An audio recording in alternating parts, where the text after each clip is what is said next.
రేవంత్ రెడ్డి పాలన చాలా మంచిగా ఉంది. గత 12 సంవత్సరాల నుంచి తెలంగాణలో ఎవరు రేషన్ కార్డు ఇవ్వలే.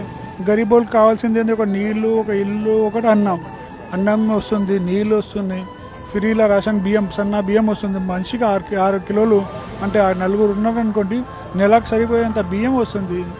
ఇంకా ఏం కావాలండి? మీకు బస్ ఫ్రీ ఉంది, మీకు కరెంట్ ఫ్రీ ఉంది, ఇంకా చాలా స్కీమ్స్ ఉన్నాయి. గూగుల్లో కొట్టి చూసుకోండి. టీఆర్ఎస్ వాళ్ళు ప్రభుత్వం వచ్చినప్పుడు 2 సంవత్సరాలు ఏం చేసినారు? ఏం చేయలేదు. 2 సంవత్సరాలు ఏం సరిపోదు. ఒక 3-4 సంవత్సరాల తర్వాత సెట్ అయిన తర్వాత పనులు అవుతాయండి. ఇప్పుడు రాగానే 6 గ్యారెంటీలు నువ్వు ఏ గ్యారెంటీ పూర్తి చేసినావు? 12% రిజర్వేషన్ ఇచ్చినావా మైనార్టీకి? మైనార్టీకి 3 ఎకరాల ప్రతి అది కట్టి హజలాగా కట్టిస్తా ఉన్నావు, అది ఇచ్చినావా? పిల్లలకి మా జాబ్స్ ఏమైనా ఇచ్చినావా? మాకేమి ఇవ్వలే. ఎగ్జామ్స్ పేపర్ లీక్లు, అన్ని లీక్లు. మన తెలంగాణ గురించి కొట్లాడిన వాళ్ళ ఎంతోమంది చచ్చిపోయినారు వీరులు. వాళ్లకు నేను పింఛన్ ఇస్తా, నెలకి 30,000 ఇస్తా, గవర్నమెంట్ జాబ్ ఇస్తా అన్నాడు. అది లేదు. ఉద్యమకారులకి నేను జాబులు ఇస్తా, నేను గవర్నమెంట్ జాబులు ఇప్పిస్తా, మీకు పెన్షన్ ఇస్తాను. ఏ ఒక్క రూపాయి కూడా ఇవ్వాలి. మళ్ళీ అది ఎవరు అడుగుతలేరు.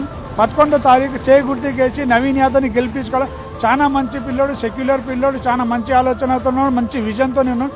ఒకసారి గెలిపించుకుంటే మన బాధలన్నీ తీరుతాయని మీడియా పరంగా చెప్తున్నా.